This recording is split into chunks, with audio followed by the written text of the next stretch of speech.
Buckle your seatbelt, Dorothy, because Kansas is going bye-bye. You'll want to remember this moment as the last time you thought the flat earth was stupid.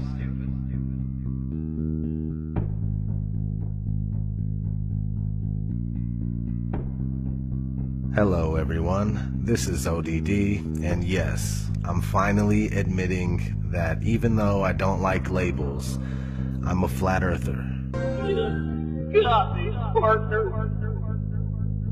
Based on my research for the past 10 months, our world is very different from the model that we are being taught by the authority on the matter. It took me a while to come to terms with this, and it took even longer to gain the courage to talk about it.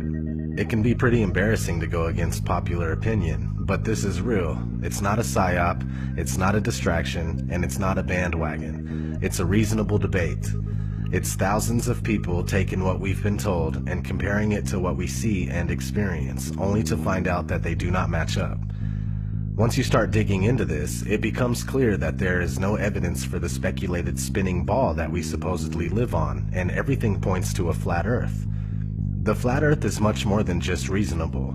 The one and only reason that it's reasonable to argue against the flat earth is that we've all been taught otherwise our whole lives.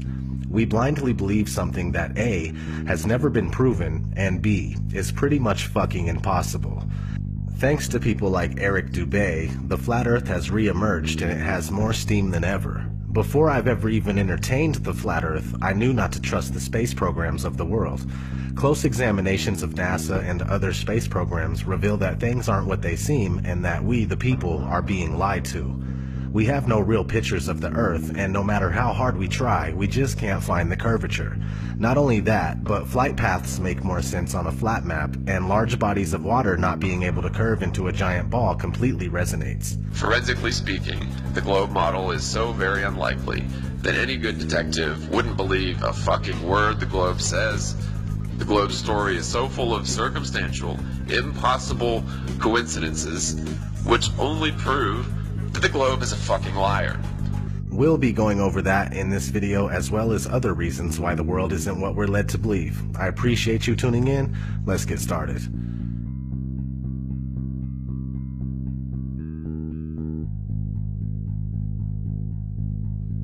Our daily observations of the Earth are consistent with a flat and stationary surface. Most, if not all, ancient civilizations knew that the Earth was flat. The people of today would say that ancient cultures were ignorant and unaware, yet they accomplished great feats that we still can't accomplish to this day. The truth is that they had real knowledge, and some of us only have an education. But what is an education? Education is when you are told what to think and how to think. Those that are able to remember and regurgitate what they've been told on command are considered well educated. But there is a big difference between being educated and being intelligent. Just because you believe what you've been told doesn't make it true. In fact, the flat versus spherical Earth is a debate that has never really died. It's been raging for centuries. It was a huge argument as recently as the early and mid-1900s, but with programs like NASA, founded in 1958, the latter half of the 20th century was a win for the spherical Earth. It wasn't a question for the average person anymore. Though at the time the shape of the Earth was still up to be proven, NASA claims that they went to the moon and captured a shot of the spherical Earth as if they always knew it was indeed spherical. Those of you who think this technical difficulty was planned and think I'm scamming you, go do it for yourself. Because you're going to find the exact same thing. I got nothing to hide here. This is live on the air, okay? I'm going to zoom in on the Earth in Photoshop. You see the Earth? To image, adjust, levels, and I'm going to bring the levels over here. And I'm going to bring the levels up. Uh-oh. What is that? Why is there a square box around the Earth allegedly taken from the scientists on the moon in Apollo 17? And people wonder why I don't trust NASA. That's why I don't trust NASA. I mean, they're always out there saying, you know, Rob, everybody's trying to show you stuff from space and you keep rejecting it. This is why I reject it. These guys are liars, you know? What are some of the basic observations someone can make to ascertain that the Earth is neither a globe or spinning? We've been taught that we're on a ball spinning around the sun, and so to hear that you might be on a flat plane, motionless at the center of the universe with all the celestial bodies spinning around you, just as it appears, actually comes as a surprise. But it shouldn't, because our eyes, experience, and common sense all tell us that the horizon is perfectly flat, and we feel motionless. We don't hear ourselves whizzing by at thousands of miles per hour. No matter how high amateur rockets or balloons have gone up, the horizon rises to the eye of the observer all the way up, and that's only consistent with a flat plane. Their theory just gets more and more wild as time has gone on. And so, yeah, it began with the spinning Earth going 1,000 miles per hour, which is then circling around the sun at 67,000 miles per hour, which then they decided the sun wasn't a heliocentric model, but more of an acentric model, where they don't know where the center is, and we're just exploding out of a big bang. So the sun, we're spinning around the sun, and then the sun and us are spinning around the Milky Way galaxy, they say, at 500,000 miles per hour. And then the entire Milky Way galaxy, they say, is shooting off from the Big Bang at 670 million miles per hour, almost the speed of light. So there's at least 4 rip-raging, contradictory motions supposedly going at all times, yet you don't experience any of it, nor can you measure any of it using the stars. The flat motionless Earth is, not only is it the greatest conspiracy of all, it's also the easiest to prove. I mean, it just is flat and motionless, just as it appears. Look into it more and more, make it a thing to try and debunk it, if you will. You know, even if you want to do it that way. Negative reinforcement works too. Try as you will, you're only going to find proofs for the flat motionless Earth. You're not going to confirm that you're on a spinning ball.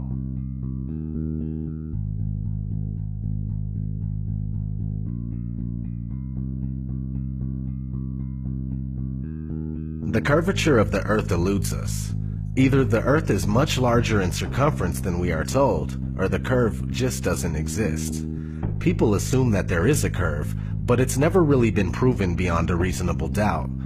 Cameras with fisheye lenses, Hollywood movies, and NASA CGI are the closest we get to seeing curvature. The deception and the lies are just so pervasive, and they're just so deep that I swear it gives me a headache. The surface of water is always level. This is just natural physics. We know this, that water, if unobstructed and uncontained, will flow outwards, finding the easiest course to maintain its own level, right? So, but the Ball Earth model claims that the oceans are huge 100-mile walls of curved water curving around the ball. That's ridiculous. They say that gravity makes this possible, but you don't see that. You go to the beach, you see a completely flat horizon, you see water just ever so gently coming up on the shore. So there's the pretty blue marble that NASA claims we are living on, with circumference of 24,901 and 3959 radius. So to find the curvature, you take 8 inches times your distance squared. That's 8 inches times your distance squared, and if you don't square the distance, you end up with this, and this is not what NASA has shown us. They have given us a beautiful blue marble that we love.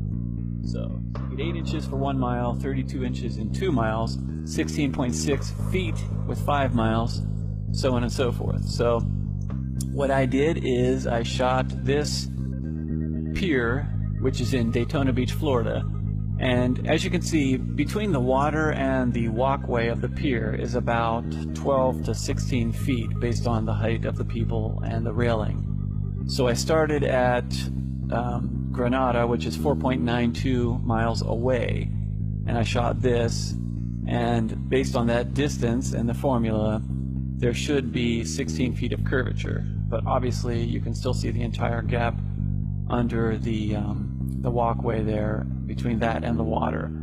So in addition to that, behind that pier is actually a lighthouse, which you can see right above the pier. You can see the light. That is 16 miles away from my location. And I shot that lighthouse.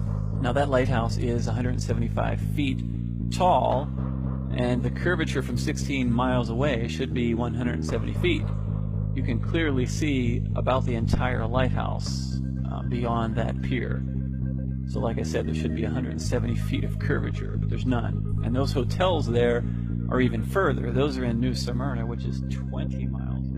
If NASA is right, and there is, we do live on a ball, they're going to have to make up that curvature. If it's not in the 20 miles I'm shooting, well then that means it's got to be made up further on down the line. So you can't have it both ways. You can't say we live on this ball and then say, oh, you can't detect the curvature. Well, you got to detect it somewhere, because if it's not dropping here, it's going to have to drop even more down the lines in order to make that circle, that ball they say we live on. And it's pretty round. That blue marble they give us is perfectly round. Lighthouses are one great example. The Isle of Wight Lighthouse in England, it's 180 feet high and can be seen up to 42 miles away, a distance at which modern astronomers say the light should fall 996 feet below the line of sight. Why can you still see it? Another one worth mentioning that people be familiar with is the Statue of Liberty. It stands 326 feet above sea level, and on a clear day can be seen as far as 60 miles away. Now, if the Earth was a globe at the dimensions that they give us, that would put Lady Liberty at an impossible 2,074 feet below the horizon.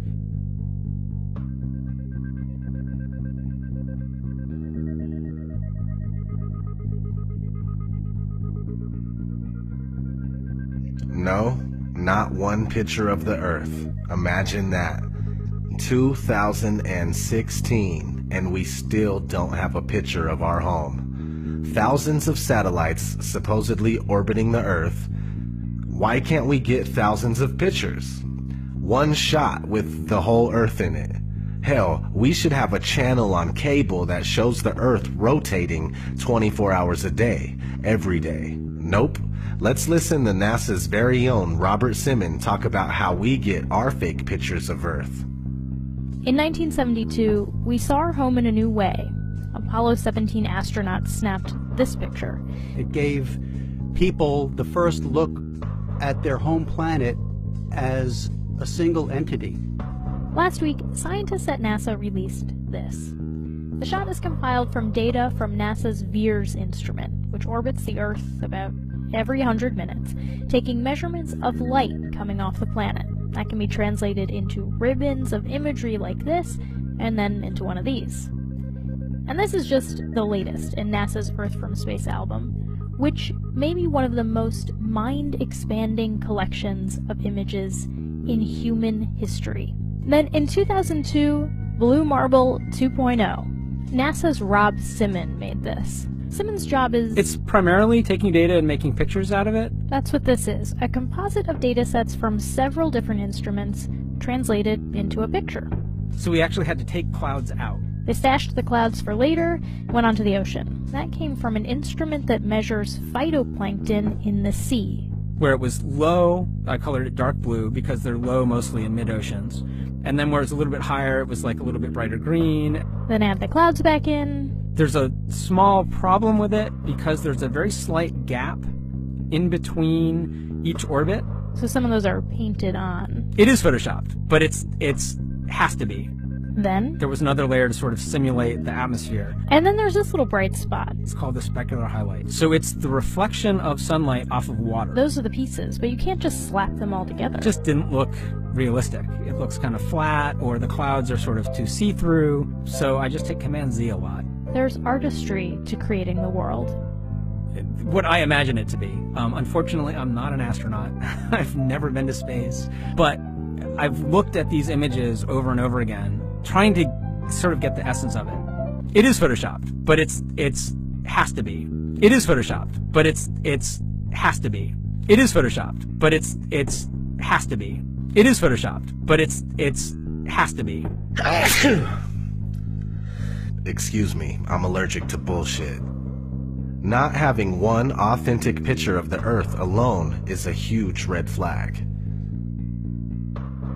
First off, let me ask you, Why do you think that Truman has never come close to discovering the true nature of his world until now?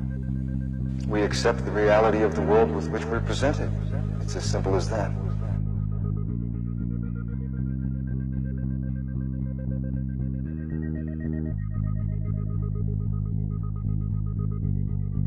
The flat Earth model is a working model. It's by no means definitive due to the nature of this massive cover-up.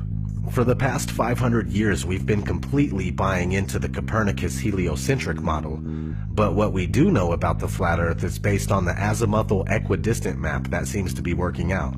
This map goes as far back as the year 1000 and possibly earlier, now used as an official map by the U.S. Geological Survey and also as the official logo for the United Nations. Is this our real home being hidden from us in plain sight? I think it is. The first thing a lot of people say is, where's the edge? Well, look at this map where Antarctica is a 360-degree ice barrier that holds the water in. These ice walls are real, and they stand 150 feet above the surface of the water. Then you need to understand that there is no independent access to Antarctica. Average people can only go there on a guided tour.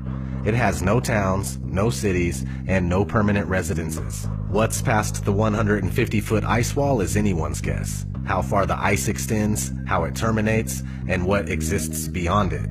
The Antarctic Treaty, signed in 1959 by 12 nations and more later on, states that Antarctica is for peaceful purposes only. No military activities, just scientific research and government exploration. Expeditions by any party must be discussed in advance.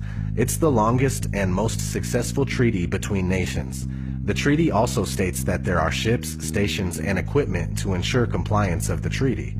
Sounds like military activity to me. Anyway, so this azimuthal equidistant map appears to be correct for the most part. Over the centuries, there's been other maps that look pretty close to it as well. Let's look at an interesting story that was recently in the news that supports this flat map. A woman gave birth on a flight from Bali to Los Angeles, so the flight made an emergency landing in Alaska. Here's what it would look like on a globe.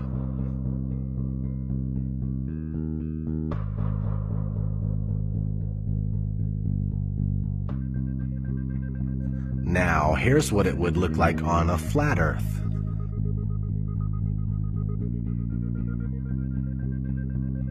Which one makes more sense? Exactly. A big issue I was having with the flat Earth for the longest time was the sunrise and sunsets. I realized that it was a perspective issue. First, you must understand that the sun is not 93 million miles away. If it was, we would never see anything like this here. This is concentrated because it's closer. It's much more probable that the sun is only a few thousand miles away and that it's the same size as the moon. Once you comprehend this, all of the sudden, solar eclipses make sense. Holy fucking shit! Something that makes sense! Okay, so the sun is close, which gives it the ability to spotlight the area that it's over, and when it leaves your view, due to perspective, it takes the light with it. There is a generous amount of light where the sun is at, but since it's so close, it doesn't spread its light like it would if it were bigger and further. The sun circumnavigates the Earth like a huge clockwork. Sometimes that takes a while to sink in. Alright, let's talk about the Coriolis effect. The Coriolis effect states that when a moving object leaves the ground, the Earth continues to rotate, meaning that when shooting a gun at a certain distance, the bullet would be a little off due to the Earth's rotation. If that's the case, then airplanes would have to account for the Coriolis effect, but they don't. This is only a few things that work better on a flat, motionless Earth. Do you need 100 excuses as to why you're not feeling any motion or seeing any curvature? Are those excuses easier to believe? Or is it easier to use Occam's razor and go with what our senses are telling us? The Earth is flat and not spinning. Now, real quick, let's kind of just explain the Coriolis effect in layman's terms. The Coriolis effect is the effect that when the bullet leaves the barrel of the gun, it is actually leaving the surface of the Earth. So as the bullet leaves the barrel of the gun, the Earth is still rotating. and the bullet is not rotating with the Earth. So the Earth will actually rotate out from underneath of the bullet while it is in flight.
This one is a touchy subject.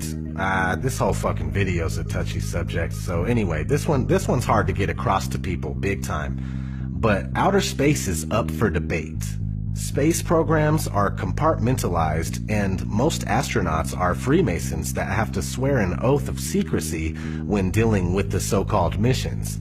The thing is that there is so much footage of NASA and other space agencies making mistakes. Sometimes we could see bubbles in the spacewalks. Sometimes we could see harnesses and wires on the people in the International Space Station. The permed hair that moves nothing like it would in zero gravity.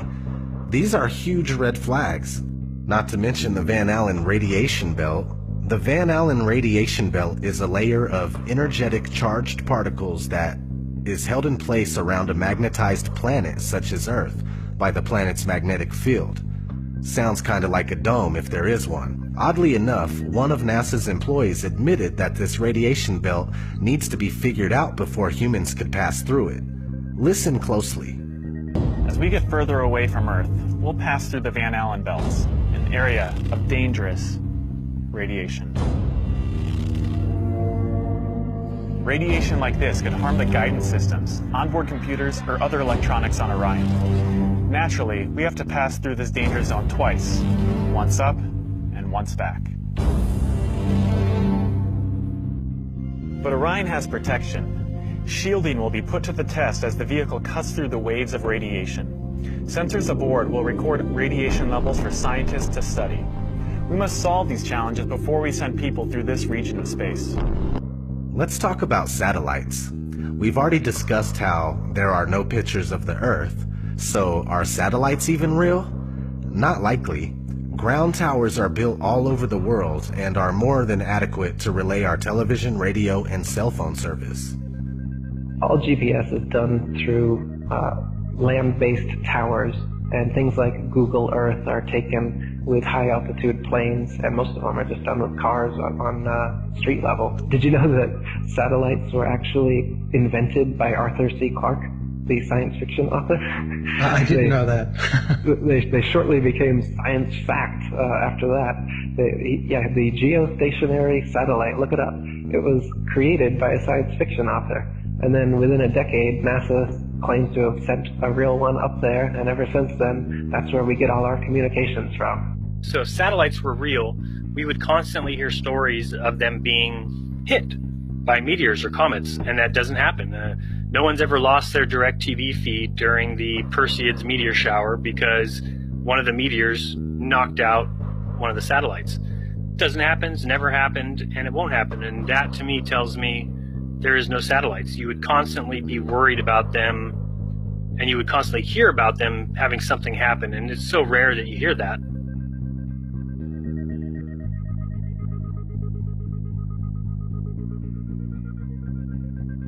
So you may or may not have heard the term cognitive dissonance. Cognitive dissonance is when new information challenges your beliefs and you just can't let go. It's just like that scene in The Matrix. No.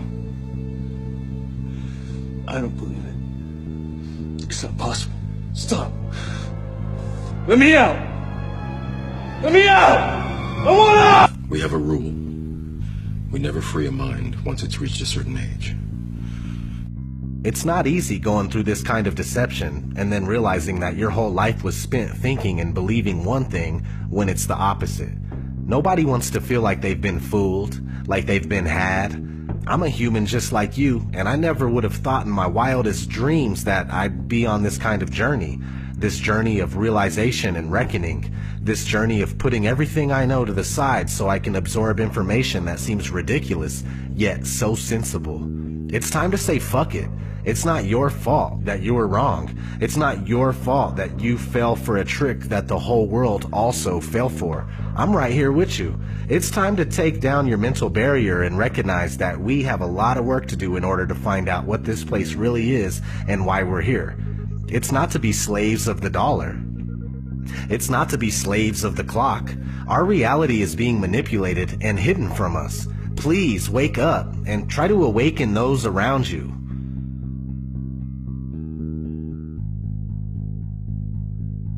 So how did this happen? Okay, let's start in the classroom. The first time anybody enters a school classroom, they are introduced to the globe model of the Earth. This three-dimensional scale model of the Earth that has never been proven was invented in the 1400s. Fast forward to 1927, a big-budget movie company called Universal Pictures came out with its movie intro, and guess what? The spinning ball Earth still hasn't been proven. This is 30 years before NASA was founded. Over the years, Universal kept coming out with similar logo intros, and to this day, we see the spinning ball Earth before many of the movies that we watch. Besides, there are countless movies about outer space that use the same model. We have been indoctrinated, and it's as simple as that. For the spherical Earth to remain unproven after this long is a wake-up call to everybody that lives here. We need to shed this programming right here, right now, and find out what the fuck is going on. No more embracing this sick illusion that was created by psychopaths. I'm going to keep searching for answers and trying to make something happen. All I want to know is, who's coming with me?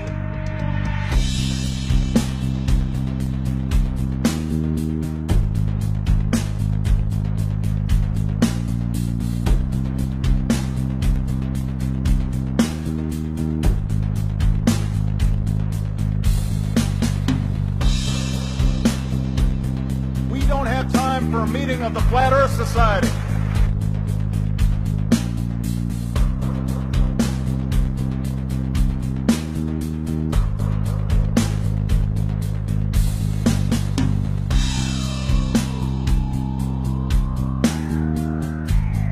I like to be an explorer, like the Great Magellan. Oh, you're too late. There's really nothing left to explore.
Right before your surgery, I asked if you had packed your cell phone, and you said, which one? When? Skylar, I was medicated. I mean, I could have said the world was flat. You know what I think? I think you accidentally told the truth. The world was flat. You know what I think? You accidentally told the truth. The world was flat. You know what I think? You accidentally told the truth.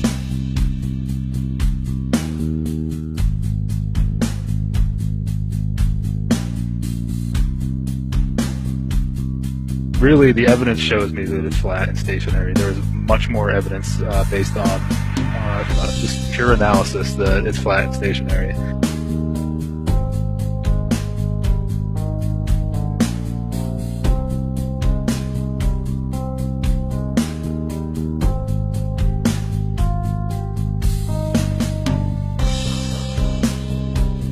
So it's not actually a sphere. It's oblate, and officially it's an oblate spheroid. That's what we call it. But not only that, it's slightly wider below the equator than above the equator. A little chubbier. A little chubbier. Yeah. Chubby's a good way. It's like pear-shaped. Yeah.